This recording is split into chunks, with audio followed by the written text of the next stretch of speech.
Vendredi 25 juillet 2025, dames et messieurs, bonsoir. Chers téléspectateurs, bienvenue à cette actualité vespérale sur Radio-Télé Fraternité Buenamuntu, votre chaîne d'actualité. Voici les grands titres. Il repose désormais pour l'éternité. Les corps de l'abbé Faustin Chimena Kabeya, prêtre de Mbujimaï, décédé dimanche 13 juillet dernier, a été mis en terre ce jeudi 24 juillet 2025 au cimetière Saint-Alphonse à la colline de Mbouya Charles, ici à Mbujimaï. Cela après la messe de suffrage pour le repos de son âme, dite en l'église cathédrale Saint-Jean-Baptiste de Bonzola par l'ordinaire du lieu. Les réactions fusent de partout après la nomination d'un nouveau gouverneur à la Banque centrale du Congo, BCC. Maurice Mulunda, expert comptable ici à Mbujimaï, attend de ces nouveaux gestionnaires de la BCC le maintien du taux macroéconomique. Ouverture ce vendredi 25 juillet 2025 du procès de l'ancien président de la République démocratique du Congo à la haute cour militaire. Plusieurs griefs sont portés contre Joseph Kabila. Voilà tout pour les titres de cette actualité.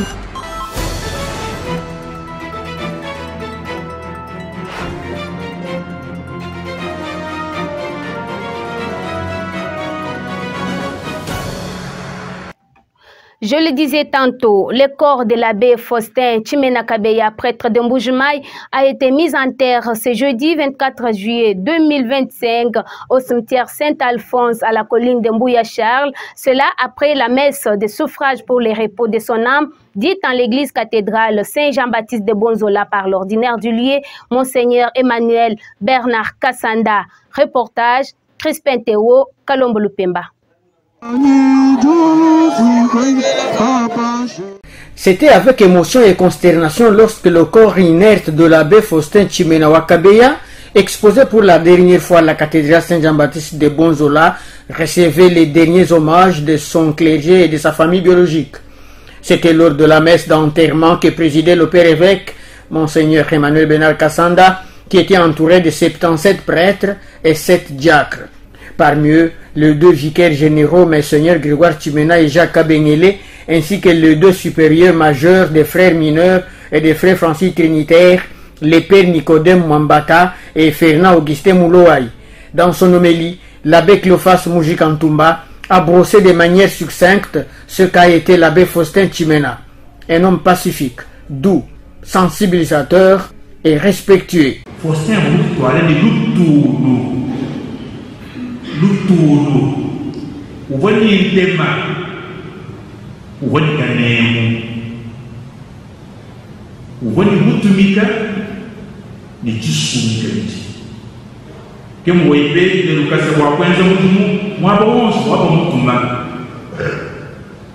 Mujienda na boku, mutumu, wa muselinere, mutuwa. Mu Victor, mu Santu, ne mu Maria wa ulenga,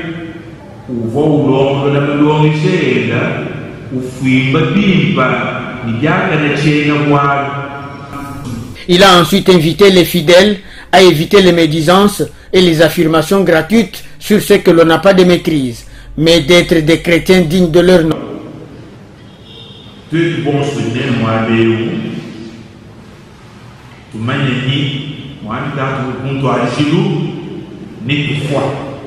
Kakwenda wana na bwa ba to nasho Yesu wana bidiwe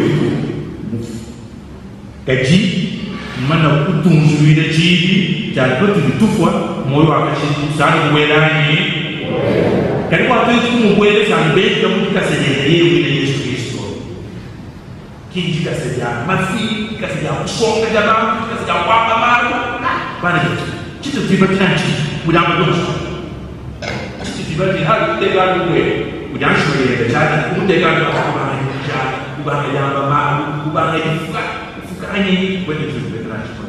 Plusieurs témoignages ont été dits et ont révélé que Faustin Chimena Kabeya était un homme de foi, doux, bon prédicateur, respectueux et persévérant. Mujita bajenda ke mutu jitwendela mu Victor Tony lelo. Bwanyi mema bwalu bobu bunku atantumbi kila nzambi wenda ngambani.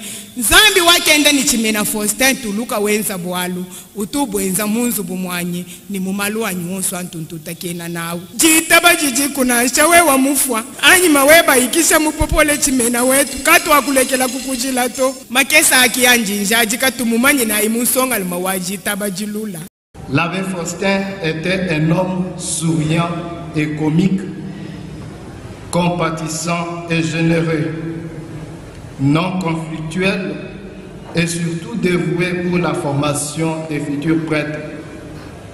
Il était tout proche de nous et attentif à chacun d'entre nous. Il nous a aidés non seulement à contrôler notre expression, mais aussi et surtout notre habillement. On n'oubliera jamais nos séances de cours en cravate et chaussures fermées. L'abbé Faustin était un amoureux du football. L'évêque diocèse de Mbuji-Mayi, Monseigneur Emmanuel Bernard Kassanda, a enfin remercié les prêtres, les membres de la famille biologique de l'abbé Faustin Tchimena Kabeya et tous les amis et connaissances pour leur amour et compassion manifestés à Faustin Tchimena et à son diocèse. Il a invité tous à la paix et à prier pour le défunt pour que son âme repose en paix. Ndomba ninsengele bikol nana benejiu chen ngimba fonko na mun ngamene benejiu babweje popol to eto katutu pense majulwa mikala ni ji yobolanga na to katutu bene majulwa batuleje ni to ba chama kanda to abibi enzikala komiso bienzikala kokwa kachiki montenjinage bibi kenje bani tumvuja bantu ni eklezio yetu wasana obulongolo jikwenzanye ni bulongolo jabu tuyana butoni kundekelu labe vomwene lutulu labe vomwene bupwekela labe ka vomuntu wa welambila vomuntu aluma mama bato amike yabe kabeya na kubyonso abijibilejeni katu kaji hindieu toenzi kikachichi mufana to. Après les absoutes, le cortège funèbre s'est ébranlé de la cathédrale Saint-Jean-Baptiste de Bonzola pour le cimetière Saint-Alphonse de la colline Mbouy-Charles, où Faustin Tchimena, prêtre diocèse de Mbuji-Mayi, repose désormais pour l'éternité. Après publication du calendrier par la Commission électorale nationale indépendante CENI pour les élections municipales et locales en République démocratique du Congo, la population de Mbuji-Mayi n'est pas du tout intéressée. Lors des micro-baladères ce jeudi 24 juillet 2025 par les reporters de Buenomuntu, certains pensent que l'organisation de ces élections n'apportera rien au quotidien de la population. Ils s'expriment devant la caméra de Buenomuntu.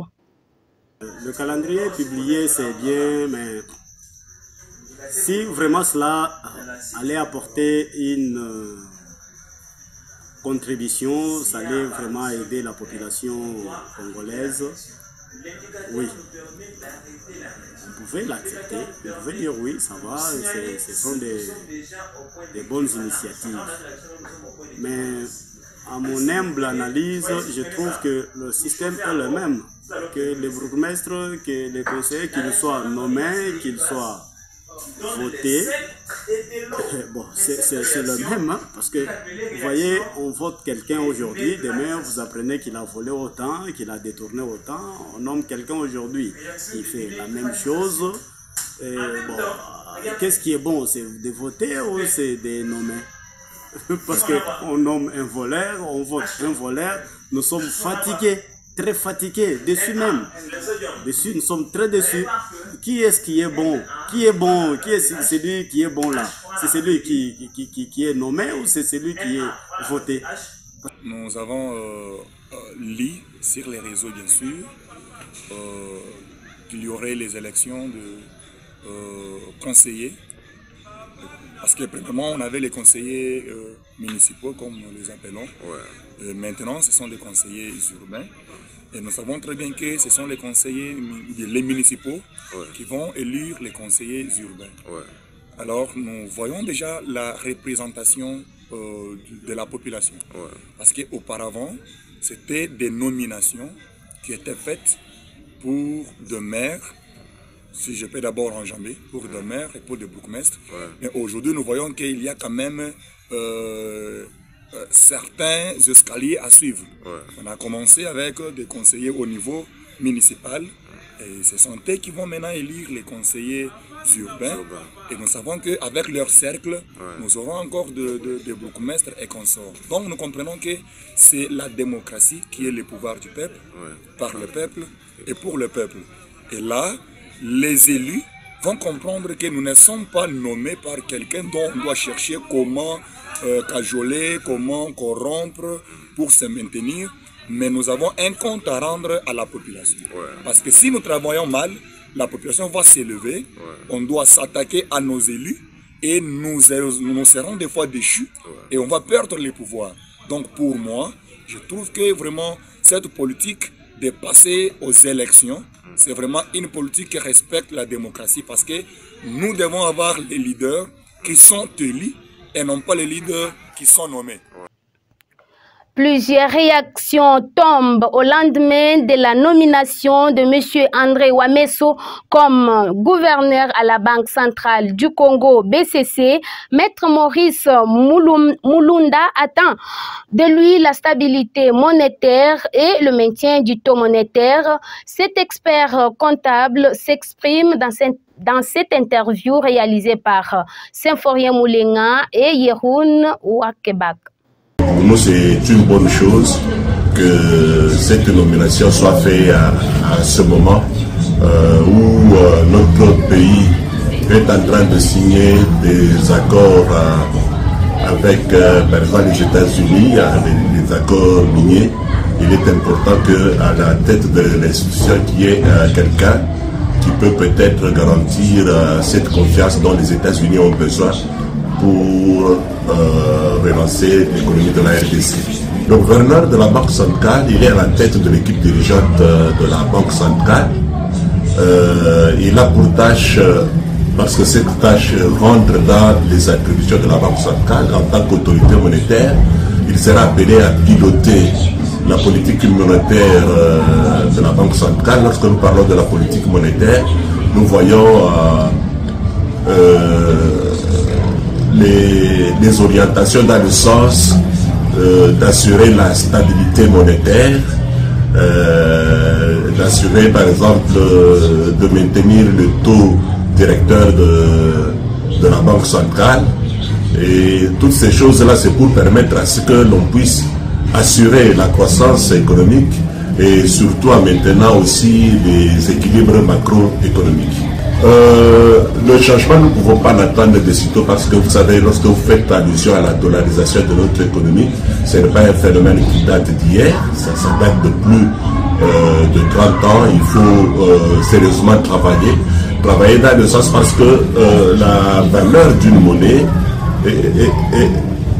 est mesurée par rapport à la croissance, à la production intérieure. Lorsqu'il n'y a pas une production, il est difficile que l'on puisse soutenir la valeur d'une monnaie.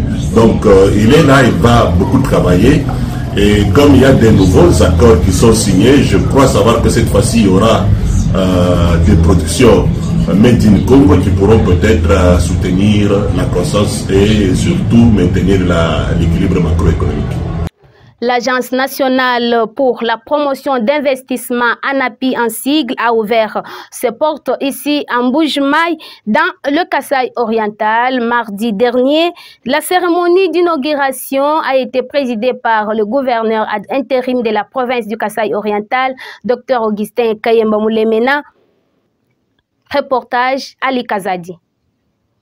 L'Agence nationale pour la promotion des investissements ANAPI en sigle a désormais son antenne provinciale à Mbuji-Mayi, chef-lieu du Kasaï oriental. La cérémonie d'inauguration s'est déroulée mardi 22 juillet 2025 au siège de l'agence, 6 avenue Inga, non loin du rond-point Petrombu. Plusieurs personnalités politico-administratives ainsi que des membres du secteur privé y ont pris part. Pour Rachel Pungulwamba, directrice générale de l'ANAPI, à travers cette antenne provinciale, sa structure entend offrir un cadre d'accompagnement de proximité aux filles et fils du Kasaï oriental. Elle a demandé de s'approprier l'ANAPI, qui est leur patrimoine. À vous, dignes fils et filles de Mbujimaï en particulier, et du Kasaï oriental en général, l'ANAPI est votre patrimoine, votre structure accompagnatrice en matière d'investissement. Elle est plus proche de vous aujourd'hui et ses portes seront toujours ouvertes pour vous accompagner dans la matérialisation de vos projets d'investissement afin de stimuler l'entrepreneuriat et le développement économique, la compétitivité de la province, la création d'emplois et celle des richesses. À travers ce bureau, l'ANAPI entend offrir un cadre d'accompagnement de proximité, répondre aux attentes des investisseurs, promouvoir les potentialités spécifiques du Kasaï oriental et contribuer activement à l'amélioration du climat des affaires. L'assainissement de l'environnement des affaires n'est plus un luxe, mesdames et messieurs, distingués invités, c'est un impératif de développement. Travaillons la main dans la main pour son effectivité au niveau de province et au niveau national. Et je saisis cette occasion pour adresser un message particulier aux membres du personnel de ce nouveau bureau de l'antenne de Mbujimaï. Soyez des ambassadeurs engagés et dignes de la mission et de la réputation de l'ANAPI, porteurs de rigueur, d'éthique, d'écoute et d'innovation. De son côté, Daniel Epembe Mosango, secrétaire général au plan, représentant du vice-premier ministre, ministre du plan, attend à travers l'installation de ce bureau l'amélioration du climat des affaires. Ce bureau, qui va être un bureau pouvant booster l'économie à travers les belles initiatives de l'amélioration du climat des affaires ici à Mbujimaï, dans la province de Kasaï oriental. Comme l'a dit Madame la DG, ceux qui ont la charge de diriger ce bureau doivent savoir qu'ils portent sur leurs épaules la responsabilité du développement de la province de Kasaï. Pour sa part, le gouverneur ad intérim du Kasaï oriental, Augustin Kayembe Moulemena, a apprécié le choix porté sur sa province parmi tant d'autres. Il a pris l'engagement d'accompagner l'ANAPI dans l'accomplissement de ses missions. Je voudrais ici vous rassurer que le gouvernement provincial ainsi que toute la province du Kasaï oriental apprécie à sa juste valeur les choix combien judicieux que vous avez opéré parmi tant d'autres provinces du pays de venir implanter la 4e antenne provinciale de l'ANAPI en Mbujimaï, dans la province du Kasaï oriental. Je m'engage solennellement non seulement à accompagner l'implantation effective de l'ANAPI ici dans ma province, mais surtout à s'assurer de son opérationnalité et au déploiement de ces différentes missions de la promotion des investissements et l'accompagnement tant souhaité des opérateurs économiques, surtout les petites et moyennes entreprises et petites et moyennes industries, dont la quasi-majorité évolue encore dans l'informel, se mettant en totale insécurité judiciaire et surtout privant la province des moyens nécessaires dont elle a grandement besoin pour la mise en œuvre de sa politique de développement.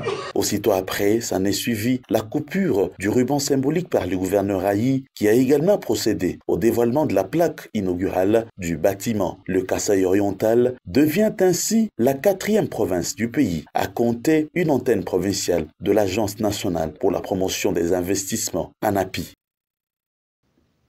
Le commissaire supérieur de la police de circulation routière PCR Kasaï oriental a exprimé son profond regret après 2 cas d'accident de circulation survenus cette semaine en Mbujimaï. Le major Félix Moukouna a exprimé sa consternation au cours d'une causerie morale tenue ce mercredi au siège de la PCR Kasaï oriental, ville de Mbujimaï. Nous sommes dans la commune de la Kanchi. C'est le reportage de Célestine Mboula Mukendi, rendu ici par Crispin Théo Kalombo Lupemba. La vitesse maximale exigée pour tout conducteur sur les routes est de 40 km par heure. C'est ce qu'a rappelé le commissaire supérieur en charge de la police de circulation routière du Kasaï oriental, le major Félix Mukuna Kayembe, mercredi 23 juillet, lors de la parade hebdomadaire tenue à l'intention de tous les éléments de la police de circulation routière au Kasaï oriental. Dans sa causerie morale, il a regretté les 2 récents accidents enregistrés sur la ville. Le commandant a invité les policiers à surveiller de près les usagers de la route en mettant l'accent sur certaines causes de ces drames. Alors, quelles sont les leçons tirées de ce 2 cas d'accident? Nous avons dit ceci, que chaque fois nous répétons que sur la voie publique, on doit éviter des vitesses. La vitesse minimale acceptée, c'est de 40 km par heure. C'est ça ce que nous avons toujours dit. Mais lorsque vous regardez notre ami des gros gabarits de Cégic, lui n'a pas tenu compte de ça, surtout qu'il avait pris le temps de prendre son alcool. On en a trouvé là-bas beaucoup de bouteilles. Encore un cas d'ivresse au volant. Alors, nous répétons toujours sur le respect des mesures sécuritaires routières. Nous avons dit que la vitesse doit être contrôlée, on doit faire usage des ceintures de sécurité, on doit porter les casques de protection, on doit éviter de parler lorsque on est en train de conduire, et puis on doit éviter la consommation d'alcool. On en a toujours répété. Ceux qui maîtrisent ces différentes règles n'ont pas beaucoup de cas d'accident. C'est bon. En Nation, je le disais dans le titre, le procès de l'ancien président de la République démocratique du Congo, Joseph Kabila, a débuté ce vendredi 25 juillet 2025 à la Haute Cour militaire de la République. Il est jugé pour participation à un mouvement insurrectionnel, crime contre la paix et la sécurité de l'humanité, homicide intentionnel par balle, trahison, apologie, viol, torture, déportation et occupation à force ouverte de la ville de Goma dans la province du Nord Kivu. Nous sommes dans l'est de la République démocratique du Congo. La justice ne négocie pas, elle ne dialogue pas. Le calendrier de la justice est différent du calendrier politique, estime Samuel Bemba, ministre de la Justice intérimaire. Comme vous le savez, la justice ne négocie pas, elle ne dialogue pas, et le calendrier de la justice est différent du calendrier politique. Aujourd'hui s'ouvre devant la haute cour militaire le procès qui oppose le ministère public au prévenu Joseph Kabila Kabange.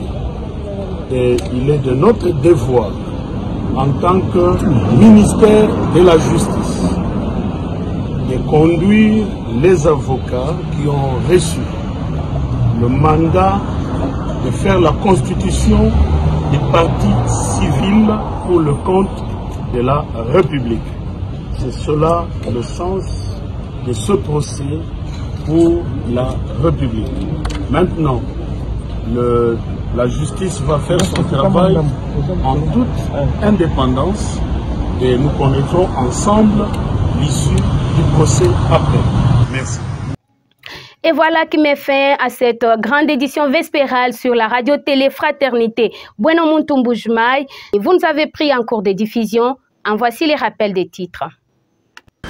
Il repose désormais pour l'éternité. Le corps de l'abbé Faustin Tchimena Kabeya a été mis en terre ce jeudi 24 juillet 2025 au cimetière Saint-Alphonse à la colline de Mbouya-Charles. C'est là après la messe de suffrage pour le repos de son âme, dite en l'église cathédrale Saint-Jean-Baptiste de Bonzola par l'ordinaire du lieu. Les réactions fusent de partout au lendemain de la nomination d'un nouveau gouverneur à la Banque centrale du Congo. Maurice Mulunda, expert comptable, ici en Mbujimai, attend de ces nouveaux gestionnaires de la BCC le maintien du taux macroéconomique. Et puis en Nation, ouverture ce vendredi du procès de l'ancien président de la République démocratique du Congo, Joseph Kabila, à la haute cour militaire. Plusieurs griefs sont portés contre lui. Bonne nuit à tous.